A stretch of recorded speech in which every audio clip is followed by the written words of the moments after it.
So welcome everyone. Welcome to today's Dharma talk. And even though there's many things happening in the world right now that are very distressing, uh, I would like to focus the Dharma talk about what holds us back from waking up and uh, and the 7 factors of awakening that help us wake up. And with the hope that when we wake up, um, at least we can have some peace with what's happening in the world, um, and possibly act in ways that are in line with ethical values and kindness and compassion, even more so. So, as I mentioned just a moment ago, I'd like to talk about the fetters today in today's Dharma talk. The fetters are there's 10 factors, fetters in Buddhist psychology. Um, So we're talking about that fetter means something that holds us back, restrains us from waking up.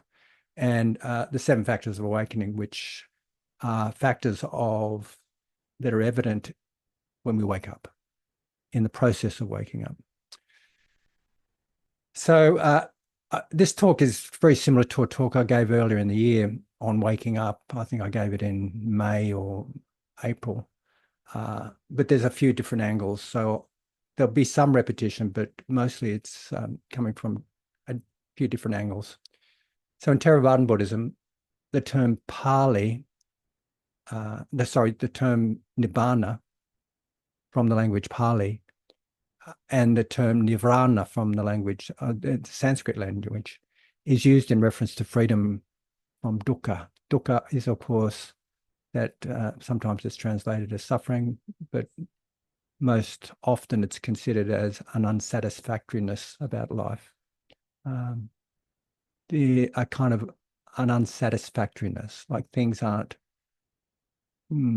meeting things. We often get things that we don't want. We don't get things that we want, and we get parted from what we like. And we also suffer from birth, aging, sickness, and death. And we also have pain, grief, and lamentation and despair.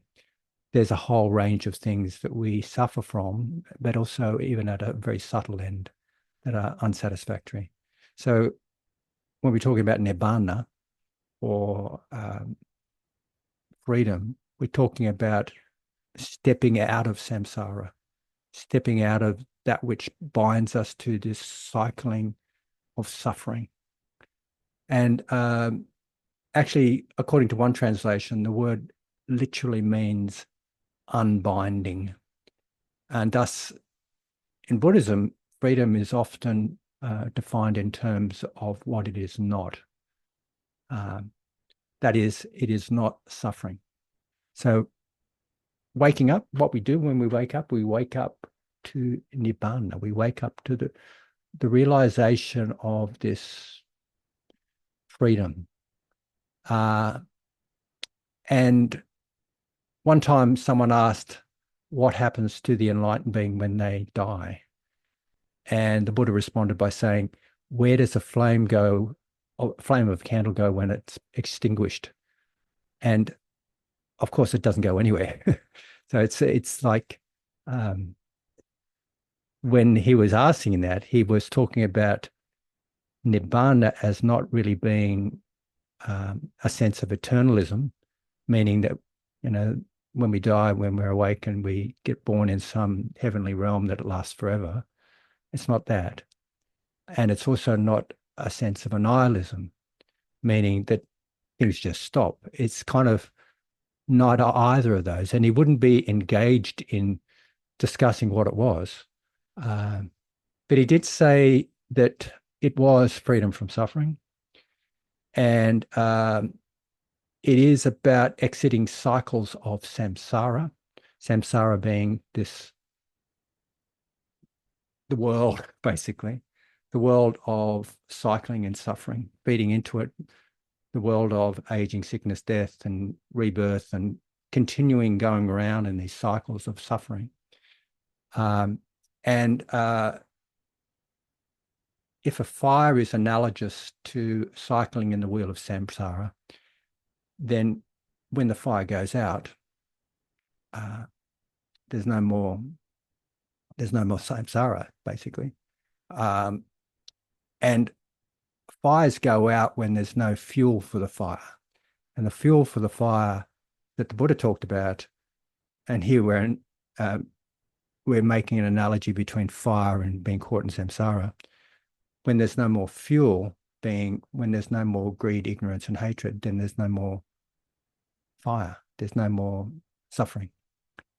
And of course, the Buddha didn't support the idea that it was a form of eternalism, as I just mentioned, nor a nihilism. But he did say that rather than a nothing, the Buddha reported to have said, in reference to nibbana, that there is an unborn, there is an unbecome, an unmade, unconditioned, the existence of which makes possible escape from the born, the become, the made, and the conditioned. It's an unconditioned realization. It's a realization of the unconditioned. It sort of steps outside the realm of language. It steps outside the realms of what we understand as, these dimensions of existence, actually. I had a talk with a science teacher the other day, and he talked about how there's 12 dimensions, and I'm not sure all the 12 dimensions are. This is in the world and life. But he did talk about 5 dimensions. And it's a bit to get a head around, but it's a really interesting idea, and I think it represents the world. So there's if you think of the dimensions of flatness, like an x-axis, and a y-axis, like flatness is this way, and up vertical, there's vertical, and there's also a kind of a depth. There's another dimension, it's like a depth. So that brings us 3D experience, like 3D experience. On top of that, there's another dimension that's called time. So we'll have a 3D object and it's going through time. And yet another dimension is imagination. So with imagination or mentalizing, we can recognize that something exists over time.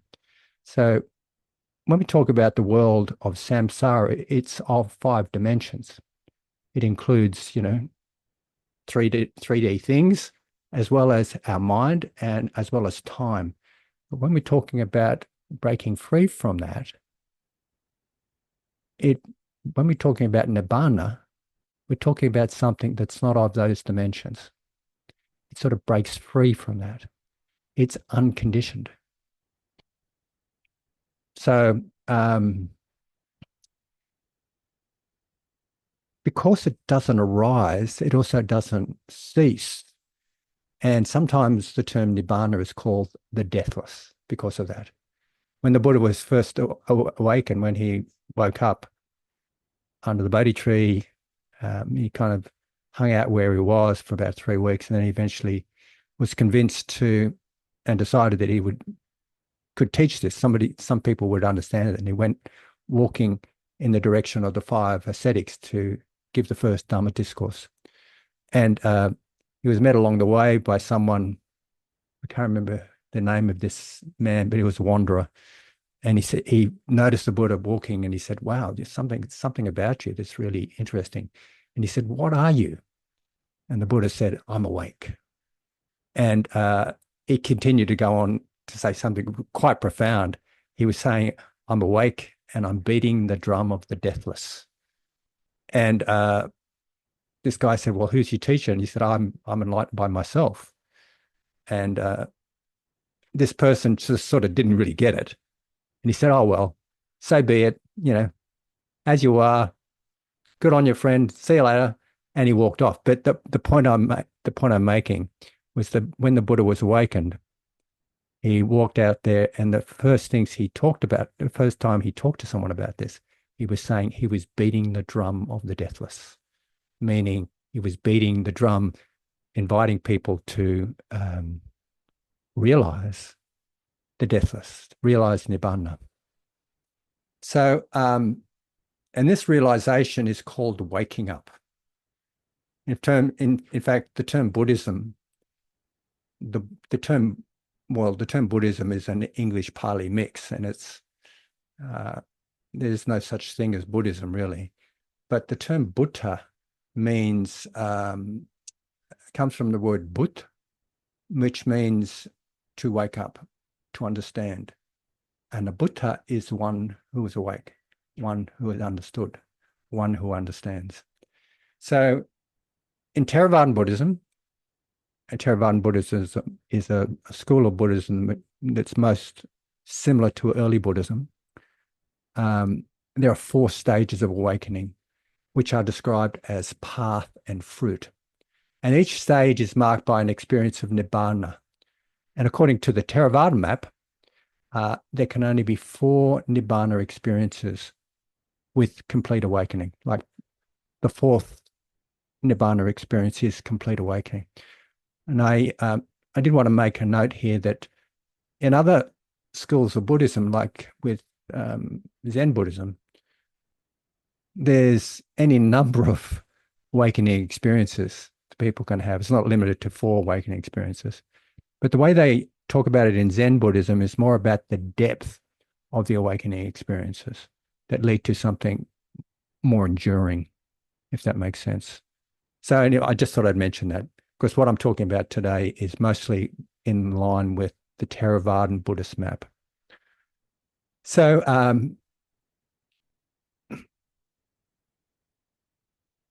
the path of this, what we realize is path and fruit.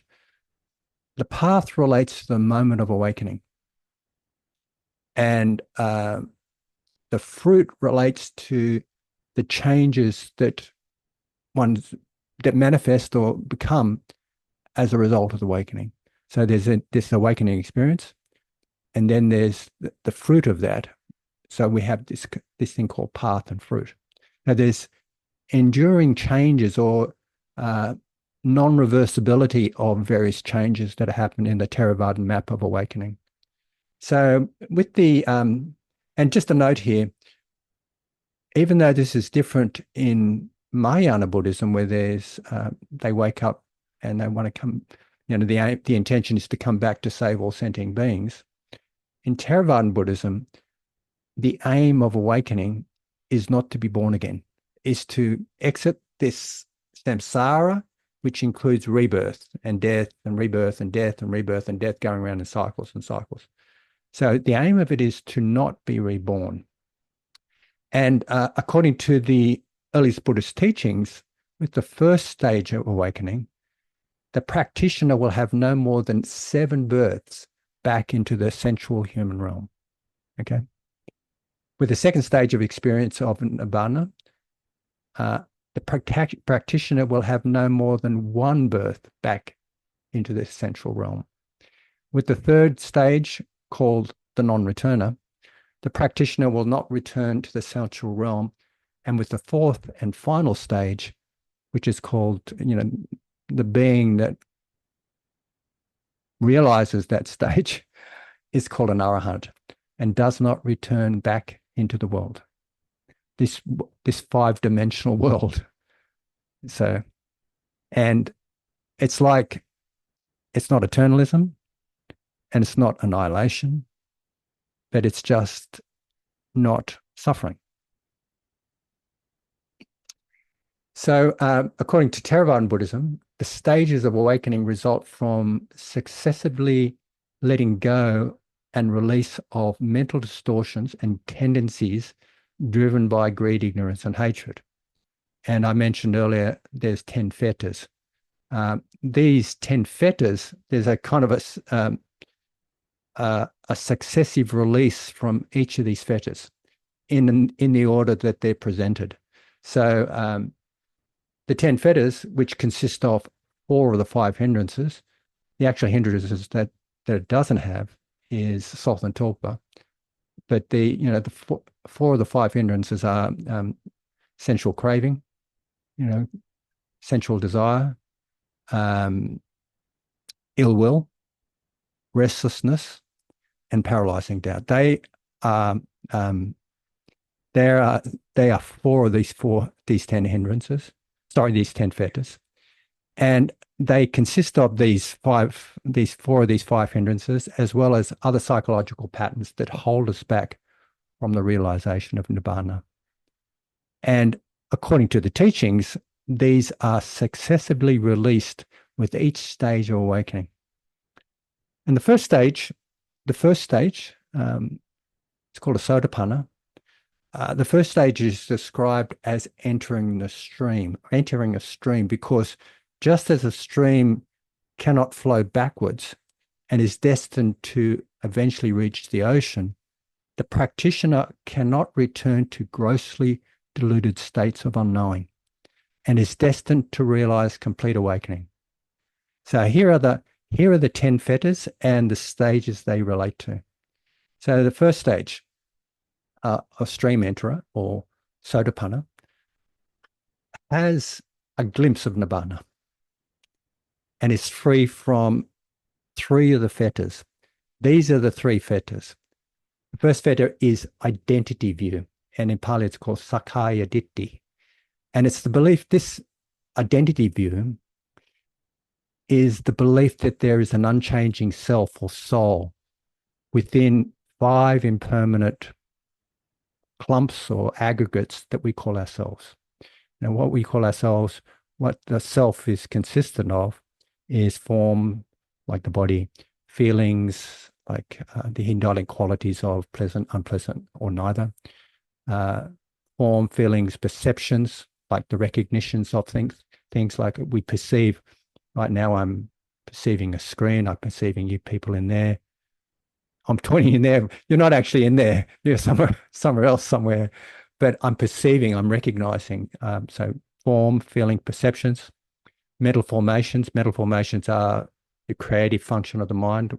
We create all sorts of things. And consciousness. Consciousness here is the knowing of experience. So Sakkaya Ditthi, or this identity view, is this belief that there are individuals within that. There's a kind of it's a belief, it's a view that there are people out there. Whereas with a glimpse of a nibbana, we clearly see not self, or anatta in Pali, or emptiness. We see that there's no single thing in all this. There is just causes and conditions. There's just, and you've heard me say this many times, some of you, streams of dependently arising processes interacting. There's just this process. There's no thing in all this. So when we have a glimpse of nibbana, we recognize that. And so we understand that there is no personality consistent through all this. We do have a body-mind stream, and it looks like a single lasting thing, but it is actually illusionary. And that's what we wake up to in this first stage of awakening. It's a glimpse that what we call the self is not at the center of it all, and it's part of something greater. It's like a wave in the ocean. I've used that analogy, and I think some Dharma talks that people give, like Stephen Snyder gives that analogy, that we think like we're like a wave in the ocean, and what we think we are is separate from the ocean. But the wave changes and dissolves back into the ocean. It's a recognition of that. We see that the self is illusionary and just a mental creation. I mean, if I ask you to think about yourself right now, what do? You go through, my patterns, my tendencies, my history, and, all this stuff, my body, the way I look, etc., etc. And we're actually, the reality of what we are is not any of that. Most of the stuff that we have about what we call a self is a story.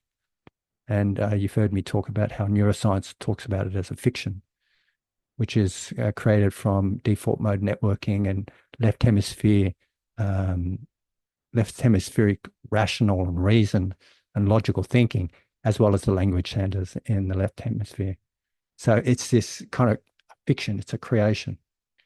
And what happens in this identity view release is we see things. It's strong enough to shake up our pattern of seeing things and clinging to illusions as real, but it's not strong enough to break up that conceiving as a self, the feeling that there's somebody in here.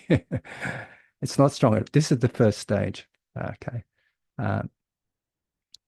So the second thing, that the second fetter is that goes with this first stage of awakening, is attachment to rites and rituals.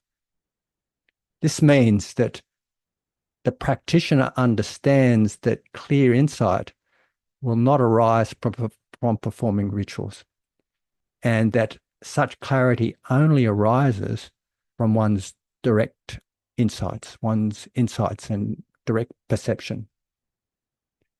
It's like, if someone said to you, look, if you go and light a candle and put in some incense sticks and pray to the Buddha and take refuge, that's a way of getting enlightened. Well, maybe it is. Maybe if you do those things, you can perceive those things, you can see the impermanence of it all, the emptiness of it all, the conditionality of it all. You can have insights about that experience. And that will wake up, but it's not from doing the ritual. It's not by doing that. So the third fetter that disappears with this first stage of awakening is doubt, is paralyzing doubt. That it's sometimes called the fifth hindrance, paralyzing doubt. Doubt is this chronic procrastination, chronic uncertainty, and it paralyzes us. In the sutras, it's paralyzing doubt as a fetter is described as like someone being at the fork of a road, not knowing which way to go. Therefore, they freeze, they paralyze, they don't go anywhere, they get stuck. And there's a lot we can say about this particular hindrance. And yeah, I mean, I could go on for a whole Dharma discourse on that particular hindrance. But the point that I'm making here is that the doubt in the reality of nibbana and the doubt in the way to the path of that, the path to awakening, dissolves. It disappears. There's no doubt. We might have doubt. We might have kind of uncertainty about some things, and we might have uncertainty and sometimes uncertainty and lack of confidence and doubt in ourselves. But that doubt in the reality of nibbana affects us so much so that we have unshakable confidence in freedom, unshakable confidence in the possibility of being free. And it's very powerful. So stage two is called once returner. And with this second experience, what happens is the craving that keeps all this together, the craving that keeps us on this wheel of samsara. Craving is this insistence to get what we want. And we either have a craving to be something, craving to be somebody, or we have craving to not be, like we have craving to grasp after things to give us a sense of identity and who and what we are, or we crave to not be anybody.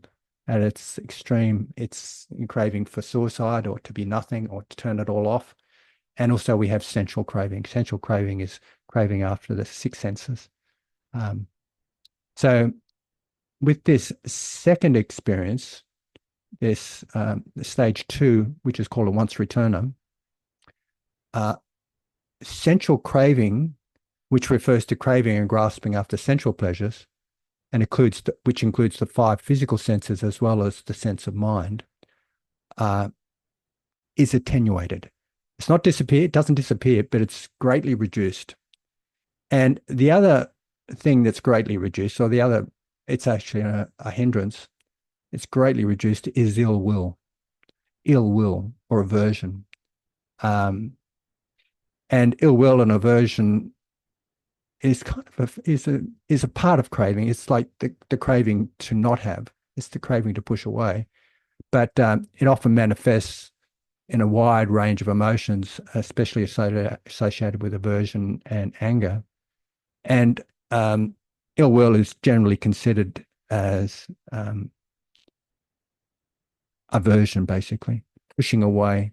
And what it tends to do is it tends to contract us, and we feel divided and separate, and kind of, yeah, we resist things. So with this second stage, this quality doesn't disappear, but it's greatly, this and central craving is greatly attenuated. Stage three is called a non-returner, meaning they don't come back to they don't return back, rebirth into the central human realm. And in this stage, one is completely free from central craving, completely free. And one is also completely free from ill will. It just doesn't arise. The insight is so strong that we see that that it's just delusional to crave after experiences other than what's present here now.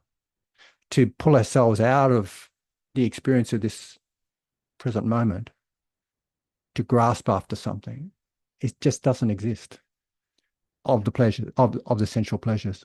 And also ill will, like that sense of bitterness and hatred and divisiveness and pushing away of things and people, and it just doesn't exist. It's gone. So that's stage three. Now, stage four.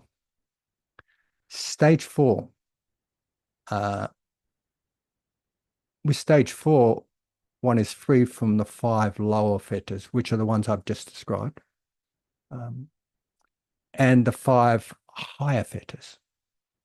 So there's in this bit, the fetter number 6, one is free from attachment to the 4 meditative absorptions. In other words, the 4 jhanas of form, rupa jhanas they're called. Jhanas are highly concentrated states of all the states of consciousness, and they're divided up into material jhanas of materiality or form, and jhanas of immateriality or formlessness. So there's 8 jhanas technically, and the first 4 are jhanas of form, and they're very, very pleasant, actually. They're highly pleasant. They're blissful, and sometimes they even go beyond bliss and to be like perfectly equanimous.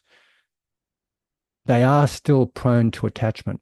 So with this last stage of awakening, one is completely free from attachment to both the experiences related to jhanas of form as well as the formless jhanas. I hope people understand that. The 8th fetter is called, one is free from the conceit I am, or that self-conceiving process. And essentially, this is identifying with our self-concepts or our egos, and or this construction of a self. And one way we construct a self is we compare this body-mind stream to another body-mind stream. We compare ourselves to others, or we compare ourselves to ourselves at another time. Even an ideal concept of ourselves, we might compare ourselves to, I wish I was like this. And it's this process of comparing that starts to concretize ourselves as either better, worse, or the same. It's a concept of the self. It's a self-conceiving. It's a, as I mentioned earlier, it's called a fiction in neuroscience. It's this construct of a being in here that's separate from everything else. And with this self-conceiving, and in Pali it's called mana, which actually, the Pali term mana literally means to measure. So we're measuring ourselves up against something else. And in the measuring of ourselves against something else, we create a sense of self. We get caught up in beliefs of self-referencing, and we start to believe our ideas, confabulations, fantasies, and paranoias as facts, as reality. We reify, and reify means making something out of nothing. We reify thoughts about ourselves as something lasting and as me, I, and myself. We do this with our seemingly endless mind chatter, and it's like we create fictitious stories about ourselves and we believe them to be true. This story making is sometimes called selfing in neuroscience, actually. It's this process of selfing, you know, this sense of me in here and yous out there.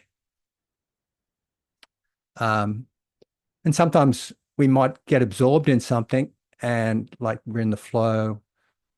I think of musicians sometimes are in the flow and we lose this sense of contracted self. But this belief in me, this self-conceiving, sort of pops its head up.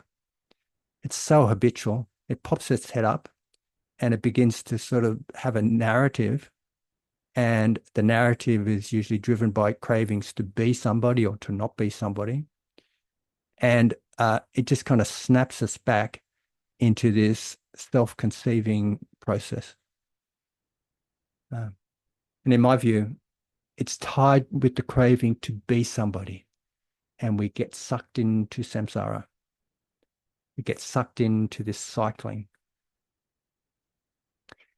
If we consider life, and I'm going to repeat that soda pie again, if we consider life as like streams of dependently arising processes interacting, selfing and all that it includes, such as the fetters, is like being stuck in a descending whirlpool. We kind of get stuck. We might be flowing along in life, feeling like a stream, and then we get caught in this cycle. Just goes round and around and around. And waking up is seeing the reality of how elusive this self-conceiving is. But when we have a moment of craving to be, it all starts up again. This self-constructive process kind of begins again. And we get caught up in it. And it includes us thinking that we are solid, that we are what we create. We believe in this self as a me, an I, and myself. We believe it as solid and real. And with this reification, it further builds up our perceptions of the world, and we get sucked into samsara, which is illusionary. It is this idea of samsara, and I'm not denying an objective reality out there. I'm not denying that, you know, America really exists and there's things happening in the world right now. I'm not denying that you guys don't exist down there, wherever you are, in Tasmania and Sydney and Rockhampton and Western Australia and in America and Alice Springs and on the North Coast. I'm not denying you're actually there, but what I'm saying by this illusionary process of samsara and I, mine, and myself making is that we kind of get sucked in to an illusion of it. These things actually are there, but we create more out of them with our illusions of the way they are. When I think of America right now and the recent events, it's actually all in my mind. That's not to deny the fact that a lot of people are still suffering from this. And I mentioned earlier, it's kind of like this relative reality of being in the world and, living in a being and doing what we do in the world. And the possibility of freedom with recognizing the way things actually are. There's some way that kind of works together. There's some way that it manifests in a way where we don't forget the reality of just this, the reality of emptiness, the reality of freedom, the reality of nibbana. And the way we work in this is via loving kindness, compassion, appreciative joy. The way it kind of comes together in a way we can cope and function is with love. So just going on my little raves there. So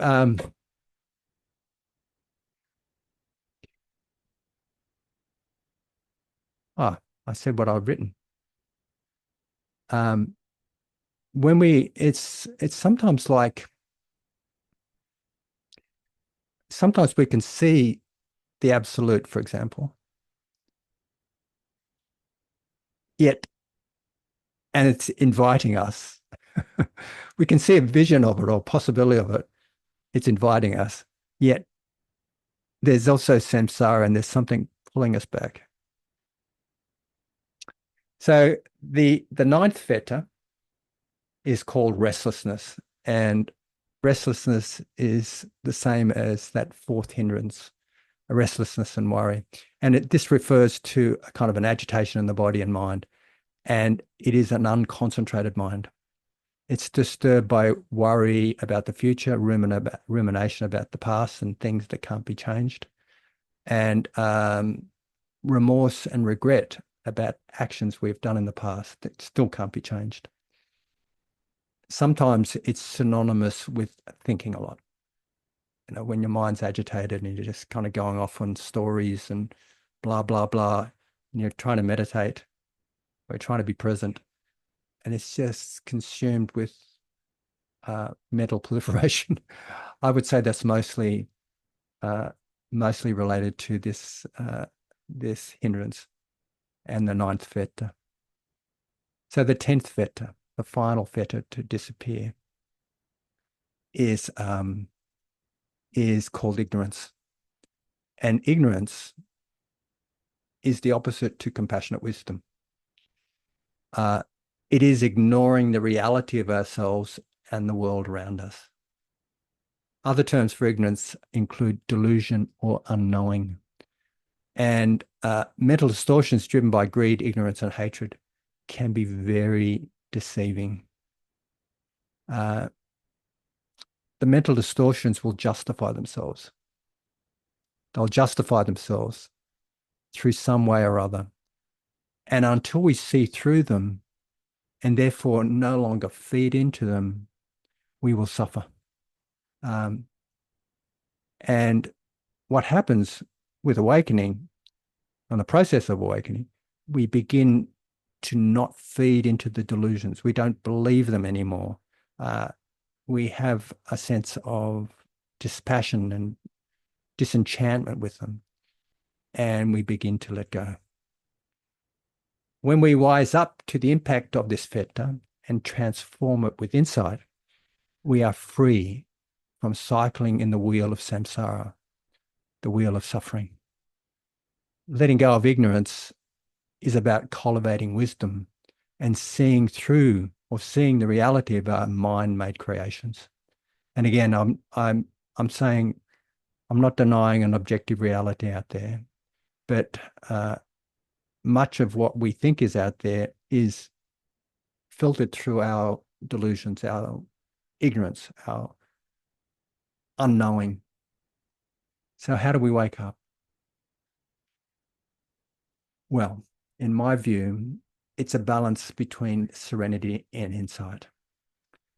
So I remember talking about this earlier this morning. when we can have a clear mind, a settled mind, a stable mind,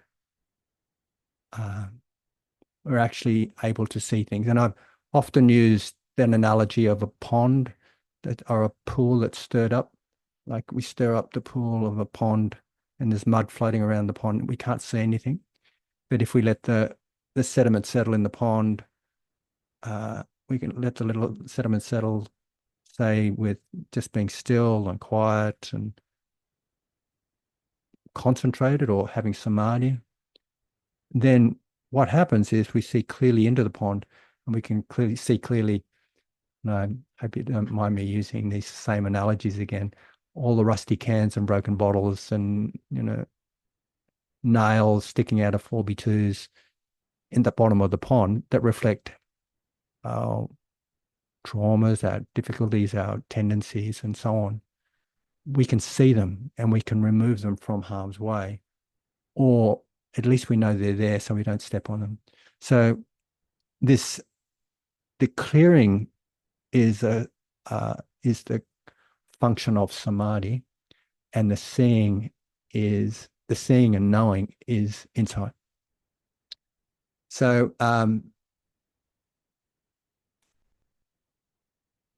there are 7 factors of awakening, and these are the factors. I'll just tell you them briefly now, and I'll go into a bit more detail in a little while. They're usually described in this order: mindfulness, investigation of dhammas, energy or effort, joy or piti, in Pali is called piti, tranquility, samadhi or concentration, and equanimity or equipoise. They're usually described in that order. And if you wanted to look at those, if you wanted to look at the factors related to serenity and the factors related to insight, definitely we'd have mindfulness, investigation of Dharma, which is like curiosity and inquiry, and energy and effort within the insight component of meditation. Definitely, that's what happens. You go to an insight meditation retreat, a retreat on the 4 establishments of mindfulness or satipatthana. There'll be curiosity, but you'll be encouraged to be mindful, be aware of what's going on, to have soft, awake presence, to be present, to be awake to things, or track experience. And then you track it with curiosity. You track these experiences with curiosity or investigation. What happens when? How does this go? What works with what? And you'll also notice energy arising. Energy to, this is so interesting, energy to persevere with the process. So this, I would say, is insight practices. So the next 3 of these factors, piety or joy, tranquility, you could say serenity as well, tranquility, and concentration or samadhi. If you look at shamatha practices or calm meditation practices, sometimes they're called concentration-based meditation practices. I've noticed that's what they're called in the West sometimes. They are definitely about these qualities of joy, piety. When we meditate, we do samadhi. What happens when we have initial application, sustained application, like we're concentrating on something, we're engaging in something, we're focusing on something, and our mind is coming around that object. What arises then is piety or joy. So this is a factor. Joy is wonderful. Joy is great. As a factor of awakening, joy is positively reinforcing. It's much better than struggling with trying to concentrate on something, trying to be aware of something. If you have some joy with this process, it's reinforcing, and it's like we learn the best from things that we enjoy. it's being able to see the joy in things. And technically, piety is this bubbly, energetic feeling in your body uh, that starts to happen when you concentrate. So the three factors to begin with. Sorry, I'll continue with these last factors as a description of tranquility. There is a saying in the sutras that how does it go? Hold on a second. The factors related to the arising of piety is related to gladness. Gladness, I would translate as spiritual pleasure. And then with piety, it can lead to a factor, what is it called? The precursor, not the precursor. There's a term I've forgotten, but it means the way we stimulate piety is initially through gladness. When we can see spiritual pleasure in something, and here spiritual pleasure means not the pleasures that come from hedonic pleasures. It's the pleasures that come from when we're doing something wholesome along the path. So piety arises from gladness. Tranquility arises from piety, so this sense of calm, this sense of stillness, this sense of quietude. Calmness then is the cause of calmness, and tranquility is then the cause of concentration. And concentration here means samadhi. And samadhi here means the coming together of attention, the unification of attention, so that it all goes in one direction, same direction. It's non-dispersed and distracted. It's not flapping around. So when we're talking about insight and serenity, they're clearly within these first 6 factors of the 7 factors of awakening. So insight, mindfulness, again, is being present, being aware, and that stimulates and leads to inquiry into things. We inquire into things, what's happening when, and what's happening and how it's happening. Then that gives rise to energy. And here energy refers to the energy to steer away from the unwholesome, the energy to maintain being not feeding into the unwholesome, the energy to to notice and nourish the wholesome, and the energy to continue it. So the energy to cultivate the wholesome and the energy to maintain that wholesomeness. They're some ways that energy is described. So when we do that, it leads on to piety or joy, and that leads on to tranquility, and then that leads on to concentration. So we have this joining of insight and serenity together. And interestingly, equanimity, which is this quality of unshakability, a steadiness of mind. It's not being shaken around by praise and blame, loss and gain, pain and pleasure, or fame and disrepute. It's this quality of stillness.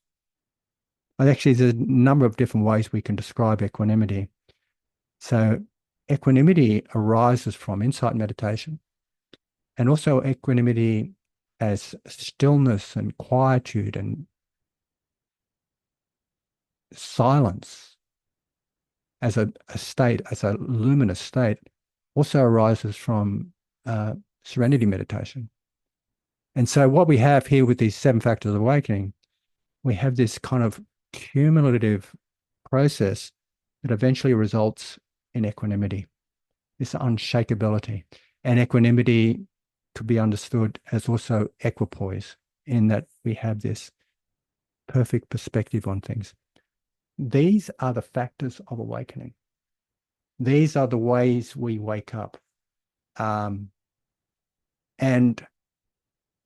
what we do, what we see, is nibbana. So when one is free from the tendencies that obscure insight and knowing, then it is possible to see the Dhamma. And when we see the Dhamma, we see and know conditionality, that experiences arise because of causes and conditions. And when we see the know and know the Dhamma, we also see and know nibbana, or the deathless. In my unenlightened view, seeing nibbana, or the deathless, is not something that can be described because it's outside the realm of language and dualistic concepts. In my view, it's more like a realization or seeing and knowing of that which has previously been obscured by our habitual views, cravings, and concepts, and is bound up by samsara. It is like when we wake up from a dream to see reality as it actually is. And from this view, we can see two realities, the relative and the absolute. And as I mentioned earlier, the relative involves the dualistic realities of time, people, places, and things, those 5 dimensions that I was talking about before, including imagination. And the absolute involves a non-dual perspective, or an unconcocted reality of emptiness, which is also just thisness, or just thusness. Fully enlightened beings can keep a foot in both realities, being able to function in the relative realities of the world, as well as not forgetting the perspectives or the view of just this and no thingness. Those of us who are unenlightened and live our lives as if, those of us who are unenlightened live our lives as if the illusions of things are true and all there is. And we can't see through the illusions and beyond the separate sense of self. And we suffer. We suffer from the 8 worldly winds of praise and blame, loss and gain, pain and pleasure, and fame and disrepute. And we get sucked into whirlpools of dukkha. But when we can have a glimpse of nibbana, the lure of samsara is not so strong. We still get pulled in to this collective illusion to some degree. However, within samsara, we know that there is another reality and the possibility of ultimate freedom. And this gives us an unshakable faith and security in knowing that liberation of non-clinging is actually true and possible. So,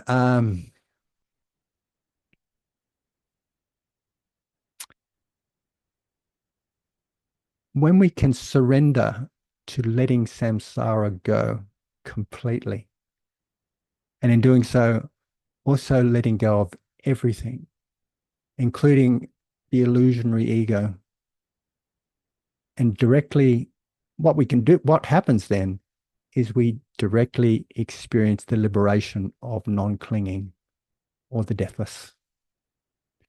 So thanks very much for your attention, and may we all find the liberation we seek. Thank you. So let's just have a few moments of quietude and let that Dhamma settle. Somehow kind of breathe it in and let it settle. Thank you.